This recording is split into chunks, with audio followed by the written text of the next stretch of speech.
Hello friends, welcome to another episode of Dristhi IAS Editorial Analysis. In this editorial analysis, we do three things. We link the editorial to the UPSC Civil Services exam syllabus. We understand the key points of the editorial. And we also look at any key concepts that have been mentioned in the editorial for better understanding. Now let us begin today's editorial analysis. Today's article has been taken from the Indian Express. It appeared on 7th of April and it has been written by international expert C. Rajamohan.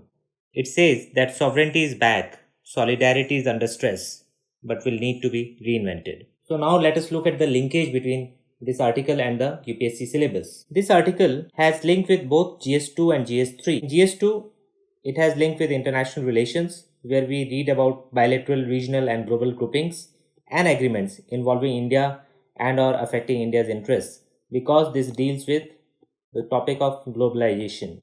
And therefore it has direct link with GS3 as well, where we learn about Indian economy. So this article has resonance both for GS2 and GS3, plus it is also very important from essay writing point of view, because it has a lot of ideas which can be utilized for essay writing. So now let us see the key points mentioned in the editorial. This article basically talks about the debate between nationalism versus globalism, the debate that has been raging on between globalization and protectionism. So here in this article, C. Rajamohan says that sovereignty is back, solidarity is under stress, but will need to be reinvented.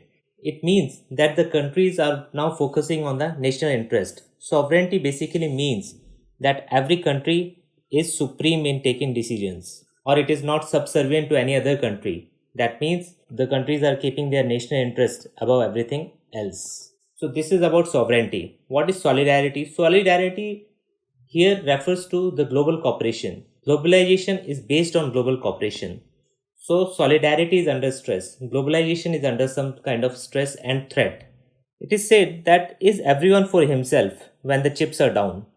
This is a phrase. It means that when there is a crisis situation, then everybody thinks about self-preservation. Everybody thinks about one's own interest. But at the same time, this is not true for most communities, be it village communities, be it in a city or in a nation, where we see that the social capital comes into play. That means the people are willing to put their self-interest below the collective interest. Social capital is the benefit that we derive from social interactions in a society.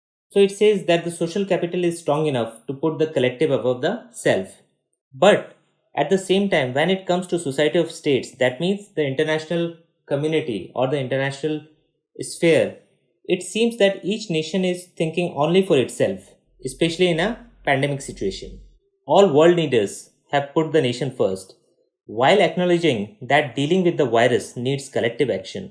So the world leaders are realizing that it is a global pandemic and collective action is needed. But at the same time, they are first of all trying to secure their own countries. The article says that the movement seems to be towards a middle path between extreme globalism and hyper-nationalism. Then it goes on to give few examples that the last few decades have seen growing awareness of global problems like climate change and the need for global solutions. Because no one country acting in isolation can deal with the problem of climate change. It affects us all. The whole globe is affected by this. But at the same time, it says that collective action is not easy to coordinate. We have seen that in the failure of the climate talks. A country like US, which is a major pollutant, it is saying that the climate change is a hoax. There is nothing called global warming. So those are the challenges that are being faced for making a collective action against ills like climate change. The article further says that in the corona pandemic, the first step that most governments took was to shut their borders, to secure their borders. And it says that the idea of a borderless world, which was the main aim of globalization, is now under serious question mark. The US and European countries are outbidding each other in buying medical supplies from China, and they are even ready to pay hefty premiums if the Chinese suppliers break earlier agreements. So it seems that there is no space for morality in the conduct of nations while they are facing a crisis situation. Many nations, including India, have banned the export of much needed medicines and equipment to combat the virus. Here we should know about hydroxychloroquine. This is an anti-malarial drug. India is one of the biggest producers of this drug. Even President Trump has requested Prime Minister Modi to allow the export of this drug. So the name of this drug is important from prelims point of view. Again, the problem is not that the governments are being hypocritical.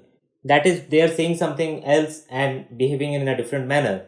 But they are simply trapped in a crisis which is testing two important assumptions that have guided the world during the last 3 decades. And the last 3 decades, globalization has been the theme on which the world has been working.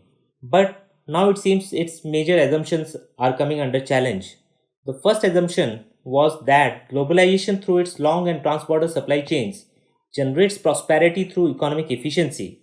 It is the most economically efficient way of producing goods. So this trans-border supply chain was getting us economic efficiency, and it was one of the brighter side of the globalization. Further, it says that economic globalization based on dispersal of production will serve the interests of all nations. So these two were the assumptions that globalization will bring prosperity for all. It will be in the best interest of the nations. But now it seems that there is a question mark over these benefits of globalization. And a very interesting development is that the new objections to globalization are coming from countries that were always the champions of globalization. For example, Britain, USA, and other Western countries. Now, Britain, through Brexit, has left the European Union.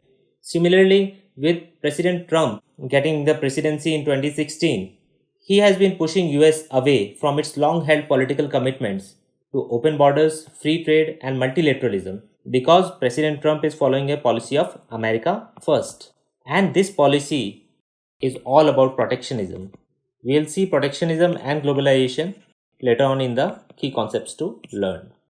But for now, we should know that protectionism means promoting one's own industries and creating artificial barriers for the products of other countries. The globalization argument was based upon this economic efficiency, but now there are counterpoints to the efficiency argument. First of all, societies are not merely economic units, but also political and social communities. Secondly, globalization has helped generate super profits for multinational corporations, but it has put the working people at a disadvantage. And that is the reason why we see that a lot of right-wing movements have gained power all over the world.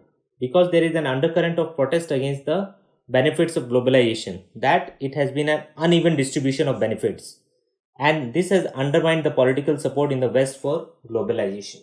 Further in the article, it is said that there is a belief in the West, especially in US, that China is misusing its global economic clout and interdependence for unilateral political advantage, and which has strategic consequences to China's emergence as the world's factory. Now, we have seen that China has emerged as the world's factory. That means almost anything that we are consuming these days has some linkage to the factories in China. Some part of it has been manufactured in China. So China has emerged as the world's factory. And even in this coronavirus pandemic, we see that almost all countries are dependent on essential medical supplies, be it masks, be it other pharma products like APIs, which are the active pharmaceutical ingredients which are used for making drugs. The major supplier is China, and all the countries are dependent on China for this. So China has gained out of globalization. So that is why the West and especially the US is against China and moving towards protectionism. So there has been a lot of criticism of China that the spread of coronavirus could not have been this much had China acted in time and informed the world in time. There is also criticism of the role of WHO also, that it has totally gone by what the China was wanting it to tell the world. And this mask diplomacy means that China is the supplier of medical supplies, especially masks, to other countries, and China is trying to buy support from these countries by supplying them with masks and other medical essentials in dealing with the coronavirus pandemic. And this has also come for a lot of criticism. Further in the article, it is said that while economic interdependence among nations cannot be eliminated, but we might be past the peak of expensive globalization and hyperconnectivity. So it says that while economic interdependence cannot be wished away, and there will be some economic interdependence in the world. But the globalization that people were dreaming, that it will go on and everything will become borderless, people will be able to go from one place to another and work, and product will can be made anywhere where it is more efficient to produce it. But now it seems that that is not going to happen. There will be a lot of protectionist tendencies emerging, and globalization will have to take a back seat for now. Further, it is said that many countries are now likely to take the following steps to limit their vulnerability during times of crisis, because they are learning from this crisis. So first would be the diversification of external production.